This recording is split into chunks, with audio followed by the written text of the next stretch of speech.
ಅನೈತಿಕ ಸಂಬಂಧ. ನಮಸ್ಕಾರ ಸ್ನೇಹಿತರೆ, ಈ ನಮ್ಮ ಚಾನಲ್ಗೆ ಸ್ವಾಗತ. ಅನೈತಿಕ ಸಂಬಂಧ ಕಾದಂಬರಿಯ ಮೊದಲ ಎಪಿಸೋಡ್ ನೋಡೋಣ.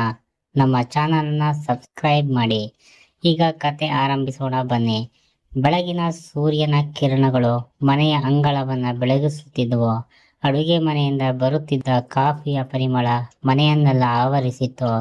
ಅಡುಗೆ ಮಾಡುತ್ತಾ ಸುಮಿತ್ರ ತನ್ನ ಇಬ್ಬರು ಹೆಣ್ಣು ಮಕ್ಕಳಾದ ನಂದಿನಿ ಮತ್ತು ದೀಪಿಕಾಳನ್ನು ಶಾಲೆಗೆ ಸಿದ್ಧಗೊಳಿಸುತ್ತಿದ್ದಳು.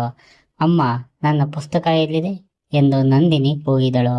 ನಿನ್ನ ಬ್ಯಾಗನ್ನು 2ನೇ ಜಿಪ್ನಲ್ಲಿ ನೋಡಮ್ಮ ಎಂದು ನಗುತ್ತಾ ಉತ್ತರಿಸಿದಳು ಸುಮಿತ್ರ. ದೀಪಿಕಾ ಓಡಿ ಬಂದು ತಾಯಿಯನ್ನ ಅಪ್ಪಿಕೊಂಡಳು. ಅಮ್ಮ, ಇವತ್ತು ಶಾಲೆಯಲ್ಲಿ ನನಗೆ ಹಾಡು ಹೇಳಬೇಕು, ನೀನು ಬರ್ತೀಯಾ? ಖಂಡಿತ ಬರ್ತೀನಿ ಕಣೆ ಎಂದು ಅವಳ ತಲೆಯ ಮೇಲೆ ಮುತ್ತಿಟ್ಟಳು ಸುಮಿತ್ರ. ಇದನ್ನೆಲ್ಲ ದೂರದಿಂದ ನೋಡುತ್ತಿದ್ದ ರಘುನಾಥ್ ಮೌನವಾಗಿದ್ದ. ಹಿಂದೆ ಯಾವಾಗಲೂ ಮಕ್ಕಳ ಜೊತೆ ನಗುತ್ತಾ ಮಾತನಾಡುತ್ತಿದ್ದ ಅವನು ಇತ್ತೀಚಿನ ಕೆಲವು ದಿನಗಳಿಂದ ಯೋಚನೆಯಲ್ಲಿ ಮುಳುಗಿದವನಂತೆ ಕಾಣುತ್ತಿದ್ದ. ಏನಾಯ್ತು, ಆರೋಗ್ಯ ಸರಿ ಇಲ್ವಾ ಎಂದು ಸುಮಿತ್ರ ಕೇಳಿದ್ಲು. ಏನಿಲ್ಲ, ಕೆಲಸದ ಒತ್ತಡ ಎಂದು ಚಿಕ್ಕ ಉತ್ತರ ನೀಡಿ ಬೇಗನೆ ಹೊರಟು ಬಿಟ್ಟ. ಅದು ಮೊದಲ ಬಾರಿಗೆ ಅಲ್ಲ. ಕಳೆದ ಕೆಲವು ವಾರಗಳಿಂದ ಅವನ ವರ್ತನೆ ಬದಲಾಗುತ್ತಿತ್ತು.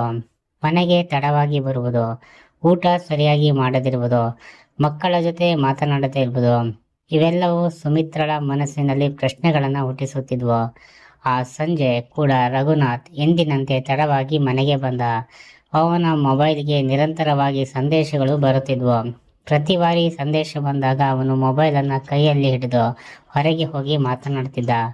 ಯಾರ ಜೊತೆ ಮಾತಾಡ್ತಿದ್ದೀರಾ ಎಂದು ಸುಮಿತ್ರ ನಿಧಾನವಾಗಿ ಹೇಳಿದ್ಲು. ಆಫೀಸ್ ಕೆಲಸ ಎಂದು ಕಟುವಾಗಿ ಉತ್ತರಿಸಿದ. ಆ ರಾತ್ರಿ ಎಲ್ಲರೂ ಮಲಗಿದ ನಂತರ ಹಾಸಿಗೆಯ ಪಕ್ಕದಲ್ಲಿದ್ದ ಮೊಬೈಲ್ ಮತ್ತೆ ಶಬ್ದ ಮಾಡಿತು. ರಘುನಾಥ್ ತಕ್ಷಣ ಎದ್ದು ಯಾರಿಗೂ ಗೊತ್ತಾಗದಂತೆ ಹೊರಗೆ ಹೋಗಿ ಕರೆ ಸ್ವೀಕರಿಸಿದ.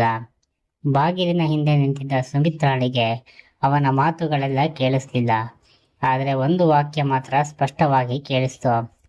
ನಾಳೆ ಅದೇ ಜಾಗದಲ್ಲಿ ಭೇಟಿಯಾಗೋಣ, ಮನೆಯಲ್ಲಿ ಯಾರಿಗೂ ಗೊತ್ತಾಗಬಾರ್ದು. ಆ ಮಾತು ಕೇಳಿದ ಕ್ಷಣ ಸುಮಿತ್ರಳ ಹೃದಯ ಜೋರಾಗಿ ಬಡಿದಿತು. ಆಫೀಸ್ ಕೆಲಸ ಅಂದವರು, ಹಾಗಾದ್ರೆ ಈ ರಹಸ್ಯ ಭೇಟಿ ಯಾರ ಜೊತೆ? ಆ ಪ್ರಶ್ನೆಗೆ ಉತ್ತರ ಹುಡುಕುವ ನಿರ್ಧಾರವನ್ನ ಆ ರಾತ್ರಿ ಅವಳು ತೆಗೆದುಕೊಂಡ್ಳು. ಆದರೆ ಅವಳಿಗೆ ಗೊತ್ತಿರಲಿಲ್ಲ, ಈ ಒಂದು ಅನುಮಾನವೇ ಅವಳ ಜೀವನವನ್ನು ಸಂಪೂರ್ಣವಾಗಿ ಬದಲಾಯಿಸಿತ್ತು. ಮುಂದಿನ ಸಂಚಿಕೆಯಲ್ಲಿ ಸುಮಿತ್ರ ತನ್ನ ಗಂಡನನ್ನು ಹಿಂಬಾಲಿಸ್ತಾಳ, ಅಥವಾ ಇದು ಕೇವಲ ಅವಳ ತಪ್ಪು ಅನುಮಾನವ? ರಘುನಾಥ್ ಭೇಟಿಯಾಗಲಿರುವ ಆ ವ್ಯಕ್ತಿ ಯಾರು? ಮುಂದಿನ ಸಂಚಿಕೆ ಇನ್ನಷ್ಟು ಕುತೂಹಲಕರವಾದ ಕಥೆಯನ್ನು 2ನೇ ಭಾಗದಲ್ಲಿ ನೋಡೋಣ. ದಯವಿಟ್ಟು ನಮ್ಮ ಚಾನಲ್ನ ಲೈಕ್, ಶೇರ್ ಮತ್ತು ಸಬ್ಸ್ಕ್ರೈಬ್ ಮಾಡಿ. ಧನ್ಯವಾದಗಳು.